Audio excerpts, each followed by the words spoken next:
was supposed to be in the mail, but it's not, thanks to a man police say they want to talk to in connection with some mailbox robberies. So they're happening in Queens. Fox 5's Kendall Green has the details. NYPD is trying to get to the bottom of a burglary pattern in Queens, where this individual is spotted in 3 separate incidents stealing mail. 2 of the 3 burglaries involved stolen checkbooks and an envelope with checks inside. As police say, on February 5th, the man seen here forced his way into the front door of an apartment building near 51st and Skillman just after midnight and took a checkbook from the mailbox. They report he did the same thing at the same location on the 10th, just before 2:45 that morning, as well as a 3rd time on the 22nd, around 1:30 that morning, before getting away. It's kind of like a little bit worrisome. You're going to solve it with evidence like what they have now. So they're just going to, increase patrol, maybe some undercovers. This does happen quite often, but it's unfortunate. It's in the socioeconomically impoverished neighborhoods where you have individuals that are receiving Social Security checks and checks to that nature, disability, etc. In an apartment lobby near the location, we found a few mailboxes, about 3, with cracked doors in the same place residents reported stolen mail. We just had an incident. We got his photo, everything. We had a lady upstairs. She got 2 or 3 packages taken. I lost one a few months ago. Now, in the same building, in the same lobby, just feet away, in this group of mailboxes of about 20, at least a quarter of them fully accessible. This is not a surprise for me because it happens in so many buildings around here too. A lot of people is tired about their situation. Make sure that you have the appropriate locking mechanism on your mailbox to ensure that people cannot break into your mailbox. As patience among residents in the building is growing thin. I ain't doing nothing about it. Meanwhile, the unsolved burglary patterns forcing some temporary adjustments until police get to the bottom of it. Maybe like if it's like a very sensitive mail, I would like have it mailed to my workplace and not at my residence. In Queens, Kendall Green, Fox 5 News. And the search continues for the suspect who slashed a man on a 2 train in the Bronx. CitizenNet video shows the scene at the Prospect Avenue station in Melrose just before noon today. Police say the 57-year-old victim got into a dispute with another man on board a southbound train. The suspect then punched and slashed him across the face. The victim was treated on scene. The suspect remains on the loose. And the NYPD needs your help identifying a suspect in a brutal subway attack in Queens. Police say a 72-year-old woman was kicked down an escalator Saturday night at a station in Jackson Heights.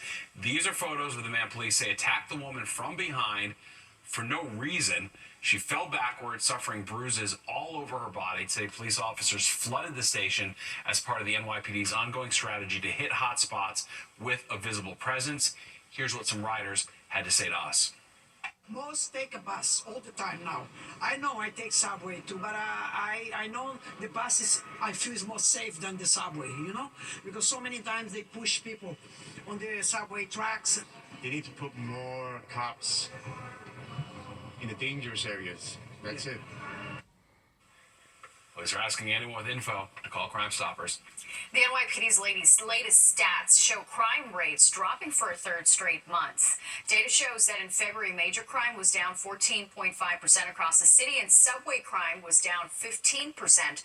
Murder, robbery, burglary, grand larceny, and auto theft also saw double-digit decreases. The NYPD credits the deployment of officers to locations, seeing spikes in crime and on subway trains during overnight hours for the lower crime rates. Well, we already have red light cameras for drivers who don't obey traffic signals, and there are MTA buses equipped to catch you if you're illegally parked in a bus lane or at a bus stop. But now, could there be even more cameras to catch you doing something wrong behind the wheel? Fox 5's Linda Schmidt explains.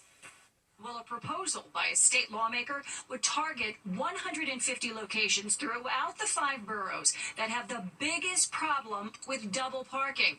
And the city would install cameras to automatically hit them with a ticket. It adds to congestion, that's for sure. If you drive in the city, you know what it's like to deal with double parking. We have enough people getting injured. Well, Queens State Assembly member Stephen Raga wants the city to install 150 cameras in busy parts of the city that will automatically ticket drivers for double parking, idling in crosswalks, and stopping in restricted areas. More cameras? Like, for heaven's sake! Brooklyn State Senator Simcha Felder strongly opposes the idea, calling it just another tax. When are they going to stop nickel and diming New Yorkers. It's become outrageous. I don't think it's outrageous at all. The City Department of Transportation issued this statement about the cameras that would ticket double parkers. Automated enforcement has proven to change driver behavior and make our streets safer for everyone. While we are reviewing this legislation, NYC DOT supports expanding the use of automated enforcement. It does not save lives. All it does is tax New Yorkers. I'd say we need to go to a dictionary and look up what a tax is. This is not a tax at all. The city DOT says statistics show there has been a 94% reduction in speeding at locations that have speed cameras, and there have been 14% fewer injuries and deaths compared to locations without cameras.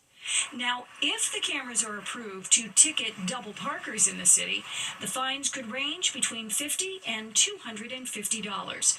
Linda Schmidt, Fox 5 News. Well, a couple of accused cybercrime criminals facing years in prison for ripping off Taylor Swift fans. The Queens DA announced today that 20-year-old Tyler Rose and 31-year-old Shamara Simmons, both from Jamaica, Queens, have been arrested for the theft of more than 900 concert tickets. Investigators say most of those tickets were for Swift's Eras tour. The pair is accused of exploiting a loophole through an offshore ticket vendor to steal tickets and then resell them for more than $600,000. They each face 3 to 15 years in prison. That is a crazy scam. That was the hardest ticket of all time, and now we see why. Crazy. Well, after a nearly 40-year gap, Brighton Beach is front and center on the silver screen. Honora taking home the gold last night at the Oscars. We'll see how people who live in that Brooklyn neighborhood are reacting tonight. Plus, sweet treats causing a scare at school. Turns out the gummy candy was full of more than just sugar. And the Oscar goes to... They playing us off? No. Or maybe. Honora. A lot of people did get played off last night. That was a funny joke. I heard that. Yep, Honora taking home the coveted Best Picture prize at last night's Academy Awards. It's an honor that has many New Yorkers beaming with pride, and fans of the film know it's set in Brighton Beach, Brooklyn. All right, fun fact, the last big movie to be set in that neighborhood, 1986, Brighton Beach Memoirs. Meredith Gorman shows us how people who call a community home are reacting to last night's Oscar love. The film Honora came out on top at the Oscars on Sunday night. It won 5 out of its 6 nominations: Best Picture, Best Actress, Best Original Screenplay, Best Film Editing, and Best Director as an independent film. And it's bringing attention to the Brighton Beach neighborhood in Brooklyn, where a majority of the movie's scenes were filmed. I recognized pretty much every single location in the movie. Honora's house is just down the block right there. The big mansion where they lived is out in Mill Basin. I knew pretty much every location. That's awesome. I grew up here for most of my life, and so hearing that is just really amazing. I'm very encouraged to be living in a place that is so famous worldwide. It's also brought some notoriety to some local businesses, like the Parkview Diner, which is shown in the movie, and the owner tells me has had people come in recognizing the restaurant from the movie. All of this bringing the business owner some pride. We have a good memory with this. They came in and they rented the spot, and they were very nice. They did the changing to fit the movie for the decor. Actually, we like it. We left it the way it is. And somebody actually came here about 6 months ago, and he said that it may be nominated for the Oscar. And we were very excited. Now they won the Oscar. Not only one Oscar, 5 Oscars. Come on. It's a good luck, very good luck. Locals excited to see their neighborhood being featured in such a buzzworthy film. Reporting from Brooklyn, I'm Meredith Gorman, Fox 5 News. Dolly Parton's husband of nearly 60 years has died. Parton married Carl Dean in 1966. Their relationship was shrouded in privacy for decades. A publicist says he will be laid to rest in a private ceremony. No cause of death was given. In a statement, Parton said, "Carl and I spent many wonderful years together. Words cannot do justice to the love we shared for more than 60 years. Thank you for your prayers and sympathy. Carl Dean was 82 years old. Wow, thinking about Dolly. Mm-hmm. Well, here's a question for you. How close is too close when it comes to legal pot shops? All right, while there is an answer in the 5 boroughs, it seems some shops are getting a waiver. Plus, boats and tires and junk, oh my. One city says they're just some of the items being illegally dumped, and now they're cracking down.